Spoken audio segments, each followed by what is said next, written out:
named after Amerigo Vespucci, as historical orthodoxy maintains, but in fact derived its name from a variation of the native term Amaruca, which translates land of the plumed serpent.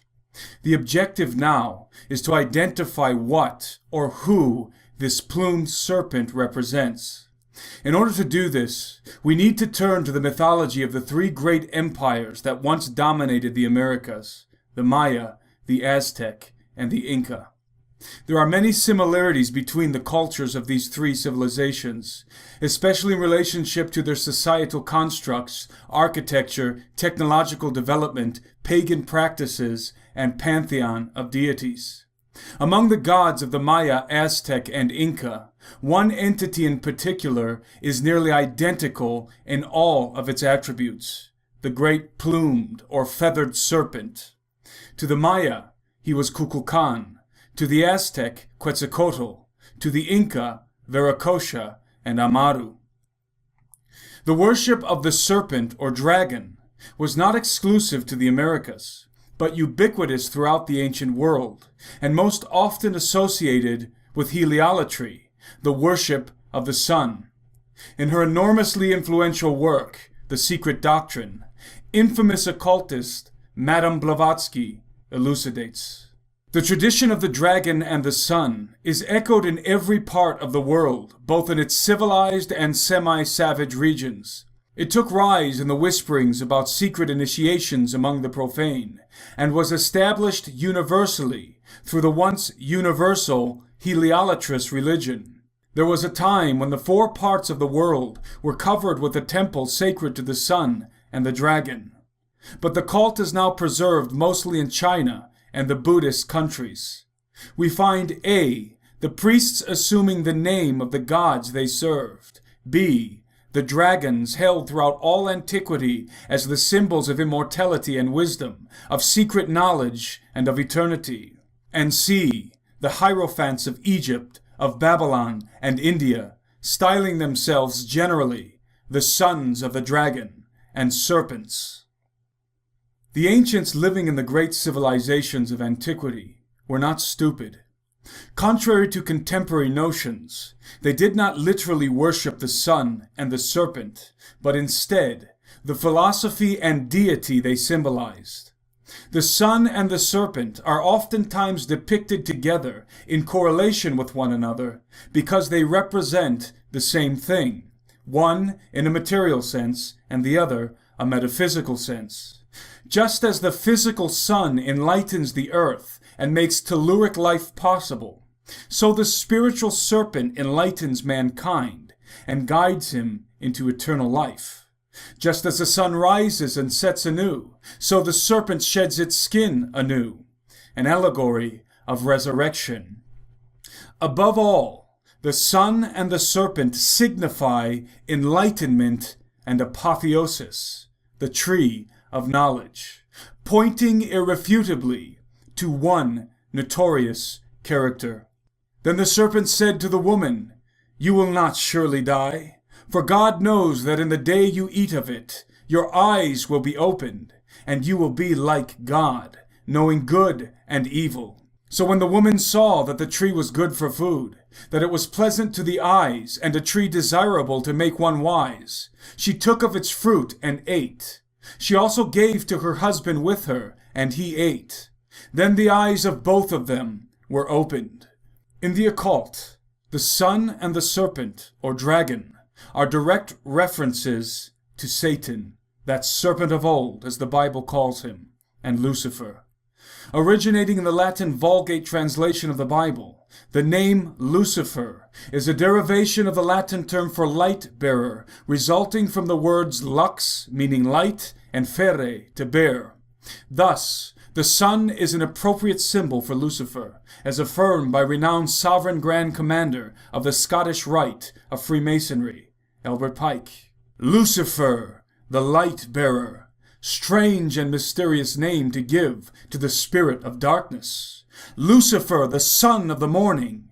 Is it he who bears the light, and with its splendors intolerable, blinds feeble, sensual, or selfish souls? Doubt it not, For traditions are full of divine revelations and inspirations, and inspiration is not of one age, nor of one creed. In accordance with occultic tradition, the plumed serpent gods of the Maya, Aztec, and Inca all symbolized enlightenment, resurrection, and eternal life. Additionally, they were all associated with the dawn and the morning star, Venus, the very same analogy attributed to Lucifer in the book of Isaiah.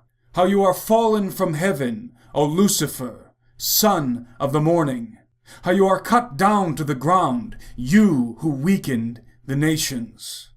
The term weakened the nations in this verse does not imply that Lucifer caused the great civilizations of the world to be weak militarily, politically, or technologically, but rather morally, leading them into gross sin and rebellion against God through the shedding of blood, sexual depravity, and idolatry.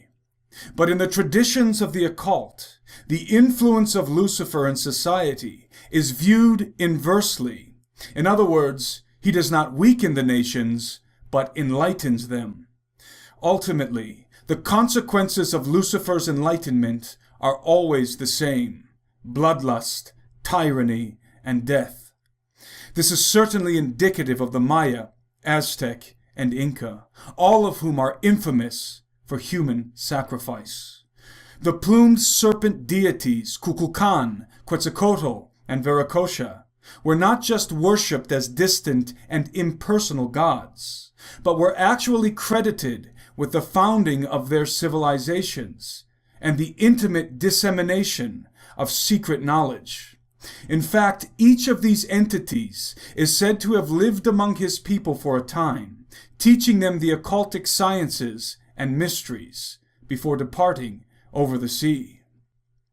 Unbeknownst to most, behind the veneers of these plumed serpents are the faces of bearded white men.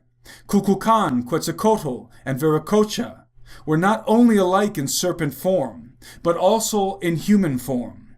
Though the legends concerning them are manifold and inconsistent, these plumed serpent god-men are most often described, in stark contrast to their native subjects, as being tall, white-skinned with golden beards and hair, and blue or green eyes.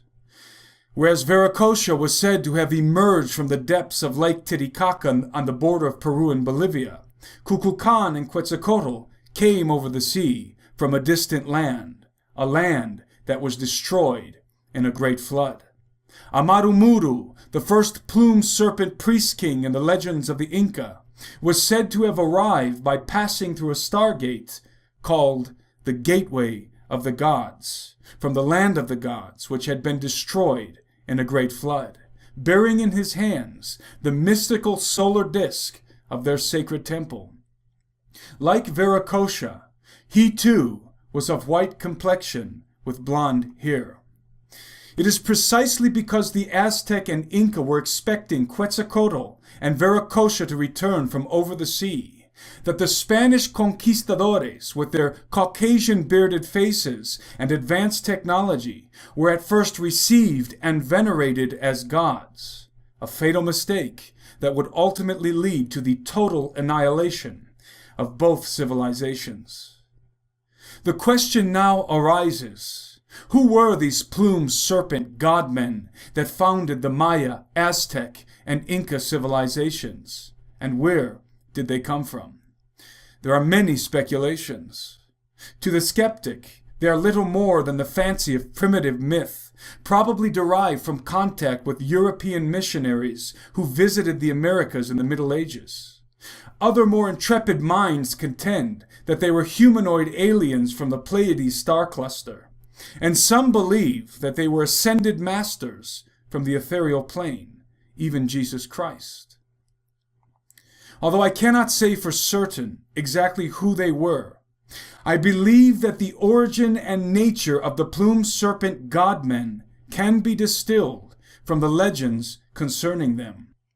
Similarities in their appearance and Caucasian features suggest that they were of a common, non-indigenous race, or perhaps even the same person. The antediluvian narrative of a great flood and giants appears in all of their mythos. Kukulkan, Quetzalcoatl, and Amaru Muru are said to have come from a land that was destroyed by the flood. All of them founded their respective civilizations, bestowing their cultures with science and technology unknown to Europeans of the time, such as extremely accurate cosmological models and calculations impossible for human beings of the time to ascertain. All of them established a Luciferian cult based primarily on the worship of the sun and the serpent, requiring copious amounts of human blood.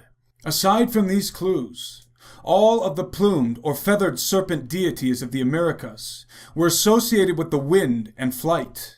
There exist many legends among the natives of both South and North America concerning the white-bearded gods that flew through the air on disc-shaped craft. Although legends are notoriously unreliable sources of hard information, embellished with analogies and metaphors, common threads found in the narratives of widely dispersed people groups can often be traced back to substantive fact.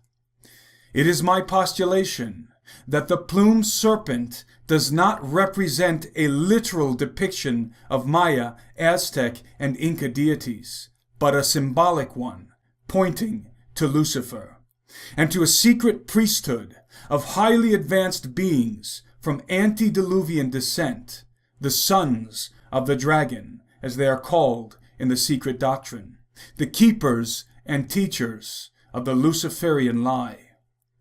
The nature and purpose of the plumed serpent cult should be of particular interest for those of us interested in Bible prophecy, since in Revelation 13 we read, "They worshipped the dragon, who gave authority to the beast." Contrary to popular belief, the worship of this ancient dragon is not a relic of the primitive past, but a biblical certainty of the imminent future. And it will begin anew in the land destined to usher in the Luciferian age, the land of the plumed serpent.